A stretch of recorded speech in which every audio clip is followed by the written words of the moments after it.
Саламатсыздарбы, Коом пресс сайтынын көрүүчүлөрү. Мен Эрмек Аттыкуров, азыр цензурасыз маек курмакчымын. Ал эми маегимдин коногу 7-чи чакырылыштын жаңы шайланып келген депутаты, журналист, блогер Эрулан Көкүлов. Саламатсызбы. Студиясына кош келипсиз. Мына эртең буйруса ант берген жатасыздар. Анан расмий түрдө төш белги тагынып, депутат болосуздар, мындай четкенен мыйзам жазып баштайсыздар. Эми шыр эле ушул жогорку кеңеш шайлоо ишмердүүлүк жөнүндө сөз кылалы. Буга чейинки аракетиңизди мындай эле коелу, анткени бизге чейин анын баардыгын сурап түшкөн болуш керек. Азыр ушул шайлоодо эң көп добуш алгандардын катарындасыз. Көч башында сиз болуп атасыз. Эми мындай түшүнүк бар да, ушул коомго белгилүү адамдарды, коом тааныган адамдарды, эл тааныган адамдарды партиялар өзүнүн жүзү катары алып чыгат. Мисалы, ошол эле А партиясы же Б партиясы, мына бизде белгилүү Эрулан Көкүлов бар. Же болбосо дагы Эшматов Ташмат биз менен жүрөт. Мынакей Айжан биз менен жүрөт деп, ошол бир белгилүү адамды алып чыгып атышат. Сизге дагы ошондой катардагы сунуш түштү. Же болбосо ошол эле белгилүү адамдар жамантип өзүнүн партиясында иштетип алгандан кийин саясат башталганда четтетип коет деген маалыматтар бар да. Эми түшүнүктөр бар. Буга чейин деле бул нерсени биз көрүп келгенбиз да. Сиздин шартыңыз кандай? Меники боюнча, мисалы, ынтымак биз чогуу болот экенибизди билген деле эмес. Эгер биринчи сурооңузга жооп берсем, бул мындай болгон. Мен эки партиянын ортосунда тандап отурган кезде, дос балдар менен жолугуп сүйлөшүп отурганда, жөнөкөй эле жашоо да. Марлен Маматалиев жөнүндө сөз кетип калган достордун арасында. Мен өзүм политикада көп деле жокмун. Анан кийин мага баягы кайрылган партиялар боюнча эле ошол партиялардын арасында тандоо болуп аткан да. Анан ошол маалда дос балдар сүйлөшүп калды, ушинтип Марлен Маматалиев жаңы партия ачкан экен, ынтымак партиясын, мындай деп. Ошол кезде мен эсиме түштү, бир Марлен экөөбүз жазышканбыз да. Анан кийин ошол жерден эле Facebookка кирип карасам эле, биз жазымда жазышкан экенбиз. Шаардык кеңешке чакырган экен мени. Мен шаардык кеңешке барайын деген таптакыр оюмда жок болчу. Ошондо айтып турмун, мен шаардык кеңешке барбайм десем, Марлен анда жогорку кеңешке биз сени күтөбүз деп жазыптыр да. Кийинки шайлоодо депчи. Ошону мен партияны тандоого 2 күн калганда ошол СМСти окуп, андан кийин Марленге жазып, Марлен менен жолугуп сүйлөшүп, чечимдер чечип, ошондо деле мен ошол жолугууда деле, мисалы Марлен байкеге мен жоомду берген эмесмин. Мен айткам, 2 күндөн кийин берем жоомду депчи. Демек акыркы күнү. Демек акыркы күнү. Мен воскресенье күнү жоопту бердим. Понедельник күнү документтер берилген да. Ошол себептен мындай эле прям ынтымак Эрулан Көкүлов келет экен деп билишкен эмес, чынын айтсамчы. Демек, мисалы мындан нары деле ынтымак өзүнүн пайдасында Эруланды пайдаланды.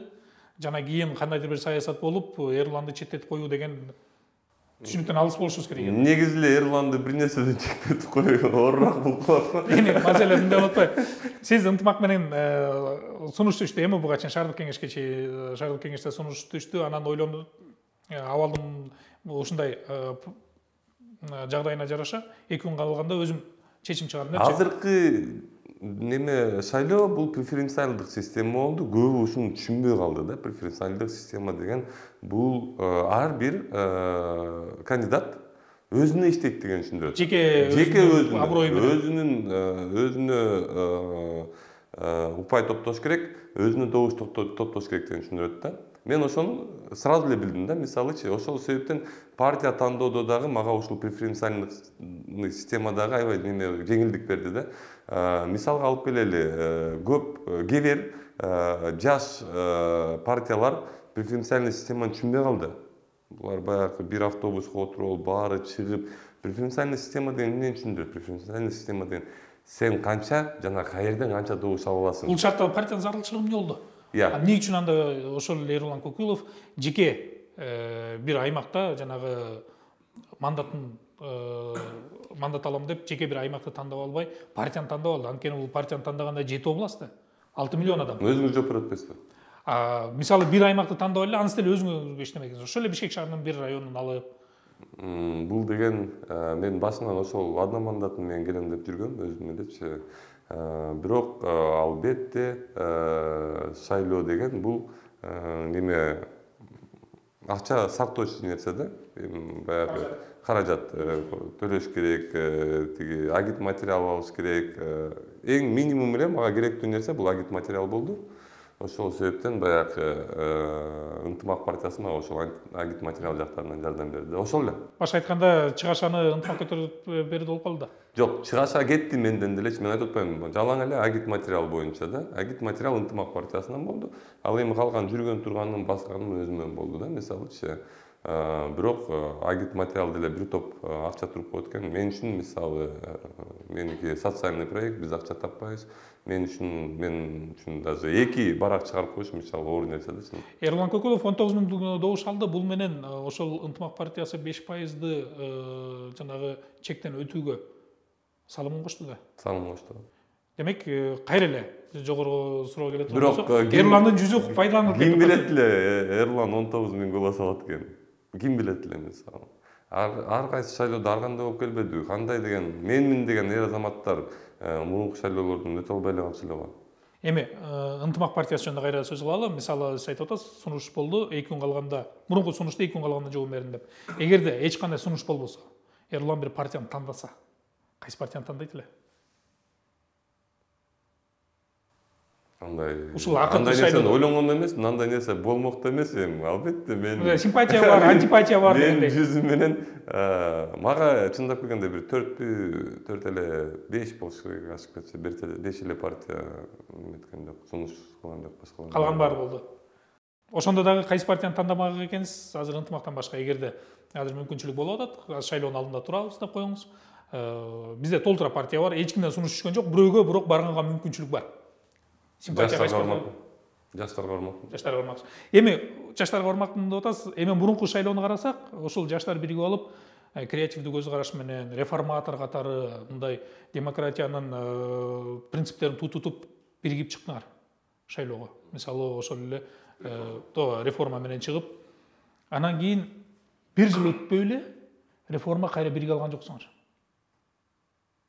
Кайра чачырады дагы, баягы мындай караганда, реформаны караганда, ошол малда агитация үгүт иштерин караганда бардык жаштар биримдүү болуп, анан кийин бир позицияны карманып, реформа деди, кийинки шайлоодо эле реформа чачырап кетти. Мынчалык позицияңар бат өзгөрдү, же негизи эле позиция жок беле? Позиция бар болчу, бирок жаштар баары жаштык кылат экен, муну баягы неметиш керек да, признавать этиш керек да, көп жерлерден баягы жаштык кылдык. Ошол себептен кайра бириге албай койдук го деп ойлойм. Реформа жакшы команда болгон, азыр деле жакшы команда, бирок мындай болуп атат да, бул партияларда, бүт эле партияларда глобалдык спор болуп атат да. Биз оң тараппыз, биз сол тараппыз депчи. Ушулар 30 жылдан бери бири-бири менен кырылышып келатат да. Позиция. Мен билгенден бери эле бири-бири менен кырылышып келатат да. Менин ага убактым жок. Мен башынан эле айткам. Мен оң жактагыларга да, сол жактагыларга да айтам да. Мен силерге убактым жок. Мен антип силердей болуп 30 жылда кырылышып жүрө албайм. Именно политика боюнча. Мен азыр келип кыла турган жумуштарым бар. Ошо келип кыла турган жумуштарыма мен туура инструменттерди тандап, бат тезден кылып кетишим керек. Анткени мындай жоопту иштеп аткан адам бере алат да силергечи. Себебин айтып кетем. Анткени Нисахар долбоорунда мен 4 жылга жетпей эле ушул ден соолугум канчалык бузулду турабы. Мен убактым жок. Мисалы мен өз жашоом ушул эң бош убактым ушу досторума арналат да. Болду, ошого эле жетти убактымчы. Башка нерсеге жетпейт. Ошо досторума дагы айла жоктон, анткени адамга эс алыш керек экен, адам эс алыш керек экен, адам баягы сферасынан чыгыш керек экен иштеп атканчы. Ошол себептен эле мен досторум менен кээде отуруп калганга убактым бар. Мисалчы башка нерселерди мен унуткам. Бул дагы болсо 5 жылга азыр аттанып 5 жылга депутат болду мисалчы. Бул дагы мага оюнчук нерсе эмес. Мен эми 5 жыл бою ушул жумуш аракеттерди кыла берем деген түшүндүрөт да. Бул андан да көп нерсе кыласың деген түшүндүрөт. Ошол себептен иштеп аткан адам силерге ушундай жооп берип атат да. Мен ага убактым жок. Мен иштешим керек. мен дагы 50 жыл оппозицияда жатып же 20 жыл бияк жагында бийликчил жагында болуп жүрө албайм мен. Эми ушул ишмердүүлүк жөнүндө сүйлөшүп калдык. Жогорку кеңешке буйруса эртең ант бергенден кийин иш башталат. Эрулан Көкүлов эмнеден баштайт? Буга чейинки аткарып келген ишин токтотобу? Мисалы биз коомчулук көнгөнбүз да. Ошол эле коомдук жайларда, мисалы же болбосо ошол эле соода тармагында ишкерлердин туура эмес иштерин баардыгын ошол Эрулан аркылуу көрүп келгенбиз да. Эми жогорку кеңеш келгенде Эрулан эмнеден баштайт дагы? Биз мурунку көрүп келген ишин токтотобузбу? Буга чейин ошол эле социалдык тармактарда мемдер чыгып кетти. Эрулан буйруса жогорку кеңеш көрсө ак үйдүн ашканасынан баштайт экен депчи.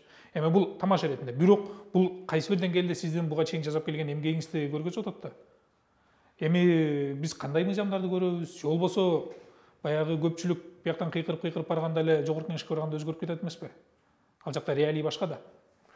Эң биринчиден эле бул айтып кетер жерим Ниса-Сахар долбоору токтобойт. Албетте, анткени мен буга чейин дагы башка интервьюларда айтып келгем.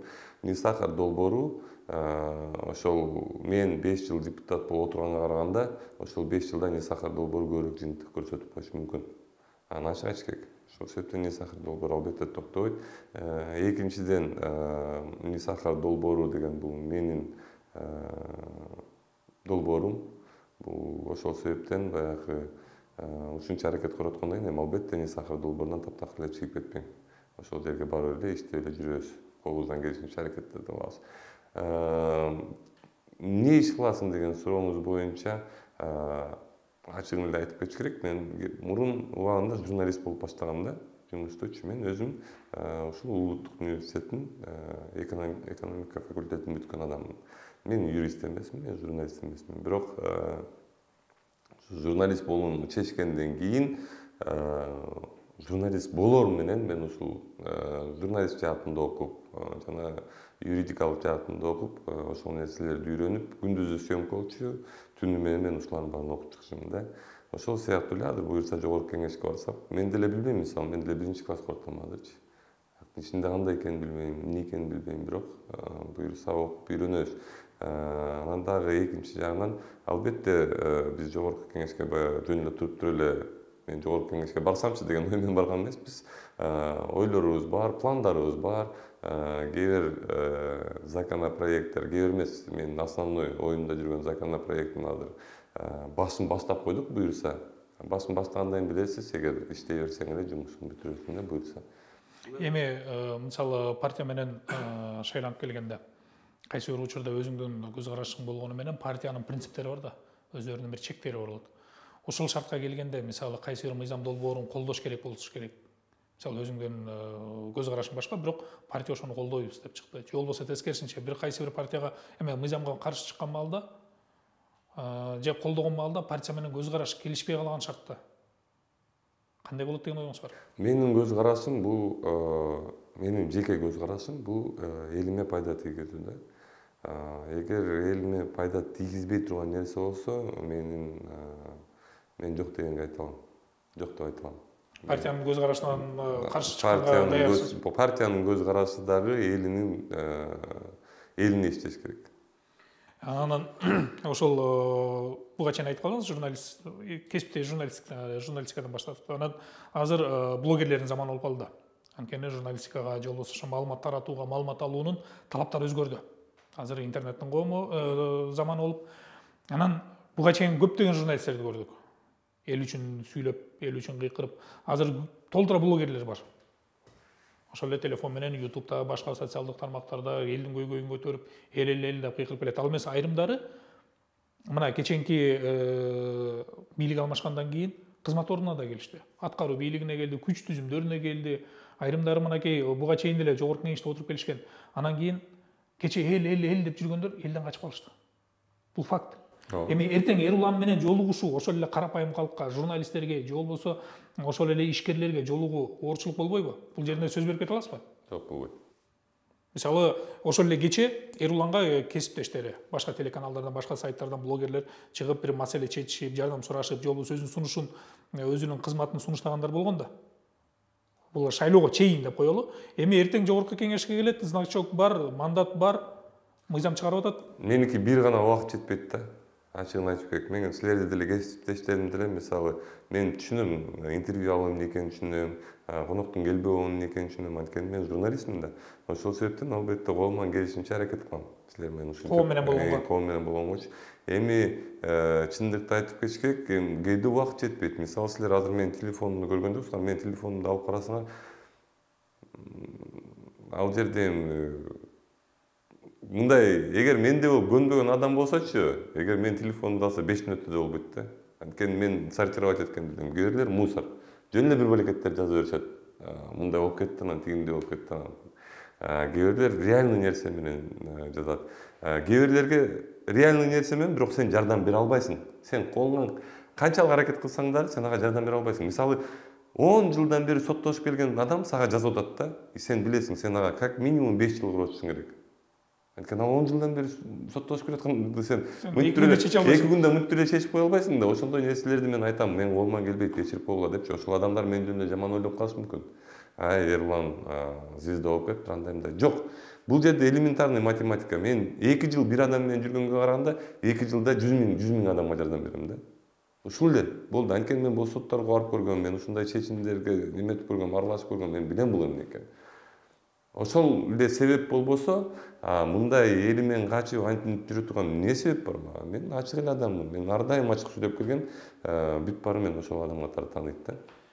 Азыр жаңы анын ак үйдүн ичин бир мындай неме, элдер неме көрүп алыптыр, бир мындай волшебный домик көрүп алыптыр да, ошол жака кирсе эле. Негизи ошондой болгондур.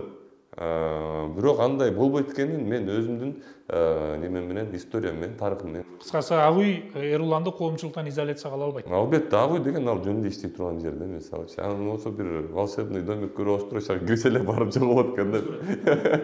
Эми дагы бир нерсе да, мисалы азыр биз эртең сиздердин кесиптештериңиздердин фамилияттарын, ал эмес туулган жылын, буга чейин ишмердүүлүгүн баары менен тааныш бүттүк.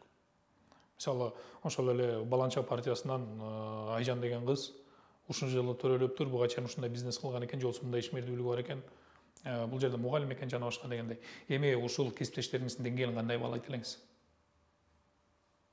Акылдар амети, мүмкүнчүлүгү, сиз көпчүлүк менен мындай жеке болбосо да сырттан тааныштыңыз да, ишмердүүлүгүн байкадыңыз да.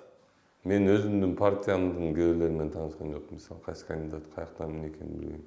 Кээ менин партиямда мурунку созывда болуп кеткендер бар экен. Мисалы, мен алар менен таанышкан жокмун. Жок, сырттан алардын ишмердүүлүгүн билесиз да? Жок, ишмердүүлүгүн да билбейм. Эмнеге билишим керек мен? Кимдер менен иштешүү кызык да? Эмнеге? Мисалы, Эруланга ошол эле журналист кезинде да. Убактысы көп адамдар ошол менен кыла берсин. Мен 28-inde уттуң дегенде дос балдар менен жолугуп биз бир аз майрамдадык. 29-unda мен бүт аймактар боюнча мага иштеп берген балдар бар болчу, ошолор менен жолуктум 29-unda. 30-unda болду меники съемка болчу.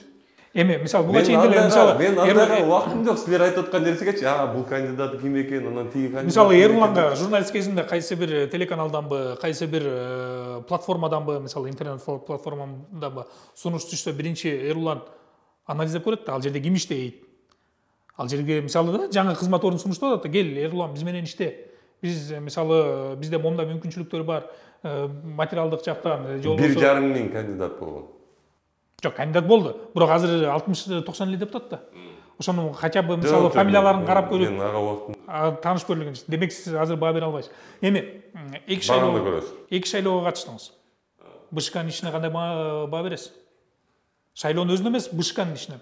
Анткени биринчи шайлоо башкача өттү, экинчи шайлоо башкача өттү. БШК деген алар детский сад. Ошол. Ушундай ответственный жумушту БШКнын мойнуна илген, как детский сад да. Болду, башка сөз жок. Бала бакчадай эле жүрүшөт да. Ой биз ката кетирип алыптырбыз, ой биз ката кетирип алыптырбыз. Бул деген оюнчук эмес, аманат. Элдин добусун туура так жеткирип берүү, бул булардын жумушу. Мен негизинен айткандачы, мен кетмекмин эгер ушундай катачылык кетирсем, элимдин алдынанчы. Мен азыр деле айтам, эгер элимдин алдынан катачылык кетире турган болсо, мен бүт жумуштардан чыгып кетем. Чын, бул жөн эле сөз эмес. Бул намыс. Адам деген эгер дагы мындай билбейм башка жаатта жумуш болсо, еще да мындай машина жууган же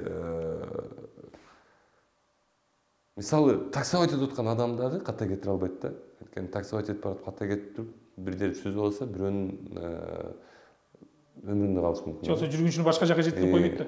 Башка жака жеткирип койсо, мисалы алмош больницага бараткандар.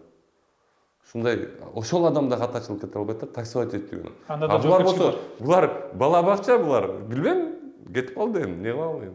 Эми маселеде мындай нерсе бар да. Мисалы мен адам катары, пенде катары жаңылышым мүмкүн дагы, өзүмдүн кемчилигимди мен туура катары кабыл алам. Мисалы да, айрым учурда. БШК кандай кабыл алды? Ошол маалда мисалы балким ошо БШКда отурган жанагы БШКнын мүчөлөрүнүн баардыгы ошол көз карашта чыгар. Балким да. Эми бул шартта мисалы жогорку кеңешке келип атасыз. БШКнын ишин болбойт. Жолго салыш үчүн мыйзам карайсызбы? Бул деген болбойт. Жок, БШК эмне оюнчук, бул айтып атпаймынбы, бул аманат. Ошол себептен алар мындай ката кетиргенге акысы жок. Таптакыр акысы жок. Человеческий фактор дагы болуп атпайт да. Бул жумуш да, туурабы? Эми ошону жолго сала турган мыйзам. Мыйзам чеги менен жолго салса болот да. Сиз мыйзам чыгаруу тармагына бардыңыз, буйруса. Меники башка мыйзам чыгаруу, менин аларга убактым жок. Ал дагы мен үчүн бир майда чүйдө нерсе да, чынымды айтайын. Ушунча жоопкерчилик нерсени майда чүйдө болуп калып атса кандай? Анткени ал жерде 6 миллион калп. Сиз больницага барып көрдүңүзбү? Кичинекей балдардын больницасына барып көрдүңүзбү? Күнүгө эле. Күнүгө эле могу неме инфекционныйга Бардыгына. Ошо баргандан кийин ошону көрүп атасызбы эмне болуп атканын? Ошону менен жашап келе атабыз. Ошондон кийин мага мисалы эми БШК чоң эле адамдар өздөрү менен өздөрү алышсын. Чын эгер баягы совесть бар болсо, эгер неме этсе оң болушсун.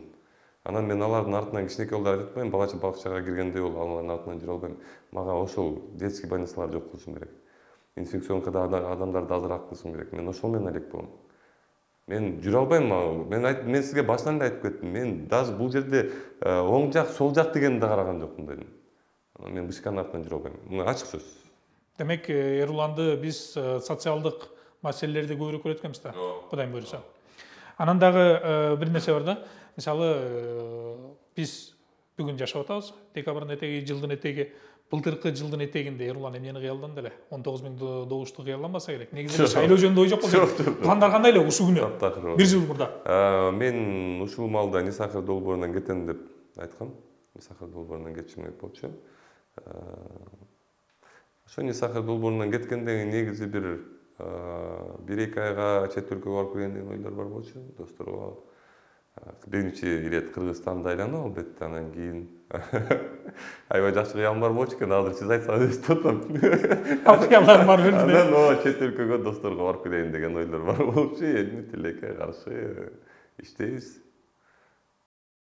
Эми мыйзам чыгаруу жагы өтө эле жоопкерчиликтүү. БШКдан да жоопкерчиликтүү болсо керек. Анткени БШК ошол эле мыйзамдын депутаттардын мыйзам менен иштеп атат да. Анан соңку отурумда 6-чакырылыш айтып атат да, бизге кирип турган курсат бергиле. Ал эмес токтом чыгарып коелу. Мыйзамдын чегинде биз азыркы бүгүнкү күндө көбүлүк менен бул адамдардан алар мындай деп атышат, жок, бул аргумент мындай да. Жаш келген эл өкүлдөрүнө, кийинки депутаттарга биз жардам беришибиз керек деп. Эми алар бирок бул өтпөй калды дагы. Алардын жардамы жок. Мага аябай оор болмок, мисалы, акыркы 4 жылдан берипчи. Ошолор жардам берип ушундай. Жок, эми мисалы Эрулан эртең жогорку кеңешке келди, ошол жогоруда сөз болгондой мыйзамдарды жазыш керек, талкуулаш керек, талдаш керек. Анан кийин же болбосо бирөөнүн жазган мыйзамына сунуш бериш керек да. Анын баардыгы юридикалык, социалдык маселелерди билген адам болуш керек. Же болбосо экономикалык шарттарда. Бул шартта кимден жардам аласыз? Бирөө барбы, бирөө менен кеңеше? Албетте бар эми, ал деле. Мен деле мисалы партияны тандаганда деле кеңешчү адамдар бар болчу, алар менен да кеңешкенмин. Бул оюнчук нерсе эмес, чындап келгендечи. Бул мындайча айтканда сенин кийинки жашооңду 5 жылга чечип атпайбы? Ошол себептен ошондой адамдар албетте бар эми. Бирок мен сизге бир нерсени айтып кетейин, эгер ошол 6-созывда отурган депутаттар Нисахыр долбооруна жардам бергенде, азыр ошол адам менин оюмча баягы депутат боюнча да кала бермек да. Анткени чогуу чыгып иш алып бармакпыз, эл көрмөк, эл менен аралашып жүргөн көрмөк. Анан эми ошол убакта жардам бербеген адам андан кийин мен келгенде кийин жардам берип каларына ишенбейм. Демек сиз өз алдыңызча мындайча айтканда урунуп беринип жүрүп акыры үйрөнүп аласыз. Мен айтып атпаймынбы, канча деген депутат болобу же болбосо ошол госучрежденияда служащийлер болобу канчасына жардам бергиле. Бул элиңердин ден соолугу, бул оюнчук эмес депчи. Аларга нерсе кереги жок болот. Эгер бир адам жардам берген болсо, мен сизге азыр ушул жерде айтып отурмакмын. Жана бирөө эле бар болчу. Ушул жардам берди депчи. Анда болгон жок. Айтып кетиш керек, эми Дастан Бекешев менен Марлен Маматалиев экөө мен жөнүндө сөз кылышкан. Жогорку кеңеште болгондочу. Башка эчтеке болгон эмес. Мурда жардам бербегендер азыр деле тим эле койгула болот. Азыр деле тим эле болот. Мисалы, ошол жогорку кеңештин дубалынан сырткары, ак үйдөн сырткары юристтерден тааныштарыңыз бар да? Албетте, мен юристтер менен иштеп келгем да, мындан бери 4 жыл Нисахов долбоорунда именно юридикалык суроолор болот. Ошон үчүн юристтер менен көп иштегем. Досторум бар юристтер. Баары бекер жардам берген, рахматымды айтам. Азыр дагы буюрса эми жардам берип турушат деген ниеттемин. Түшүнүктүү. Эми ишиңизге ийгилик каалайбыз. Буюрса алдыңкы 5 жылда буга чейин ушул Эруланды телевизордон же болбосо ошол эле социалдык тармактардан карап отуруп, анын ишинен коомчулук пайда алды деп билебиз. Эми жогорку кеңеште дагы биз ошо Эрулан Көкуловдун мыйзамдарына таянып иш кылгандай бололу. Жакшы мыйзамдарды сиздерден күтөбүз. Ишиңизге ийгилик болсун. Коом пресс сайтынын көрүүчүлөрү, сиздер менен биз азыркы тапта цензурасыз сүйлөштүк. Коногубуз болсо блогер, журналист жана 7-чи чакырылыштын депутаты Эрулан Көкулов болду. Ал эми Маек Алпарган, мен Эрмегат Тукуров.